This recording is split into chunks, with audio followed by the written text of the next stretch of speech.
Yesterday, we told you of the reports we had gotten that the SSB workers countrywide would be going on strike as a result of still not being paid their clothing allowance and negotiations with the board having failed.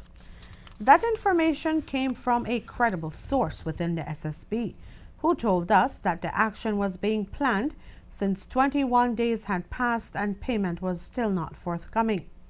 As a result of that news story aired, we did get a lengthy email from the Christian Workers Union referring to the story as erroneous while bringing into question several statements made in our story.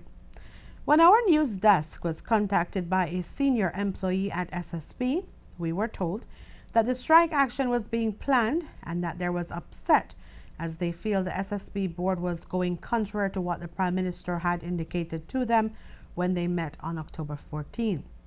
That very same source had also indicated to us that the SSB board was asking that a memorandum of understanding be signed, and that was rejected. The letter from the CWU to Love News referred to our report on the MOU, saying that the employees have never been presented with an MOU. So perhaps the term MOU was misused, but there was the request for a document to be signed nonetheless, as was mentioned by Leonora Flowers in her letter to the Prime Minister, where she wrote, quote, "We continue to impress upon the CEO that we are willing to incorporate the changes into our CBA during the continued negotiations. However, he will not have it. He insists that we accept these terms now in a side agreement prior to the disbursement." In this 3-page letter, the General Secretary of the CWU, Floyd Neal, also took exception to the tone used when citing the employees' concern or lack thereof as it regards to the cost of the uniforms. We did also report in our news that the Prime Minister had indicated to us that in his meeting he did say that he is not in a decision-making position for the SSB and that the board would have to have the final say. He, however, did put 2 points to those at the meeting: that the period of time allotted to the SSB for the provision of uniforms be extended, and that the uniforms from here on be sourced locally.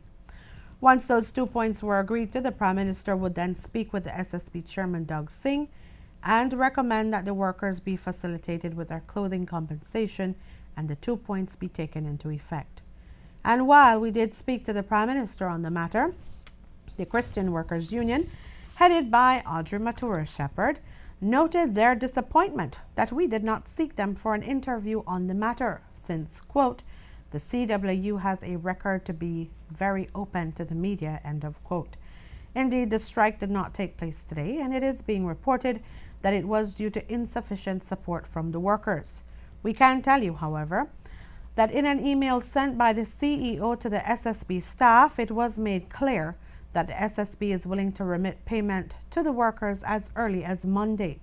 That statement in the letter read, quote, "Be reminded that any dispute should have been resolved via Article 9 grievance machinery of the current CBA. The CWU always preaches how important it is to abide by the CBA, but that approach does not appear to be convenient at this time.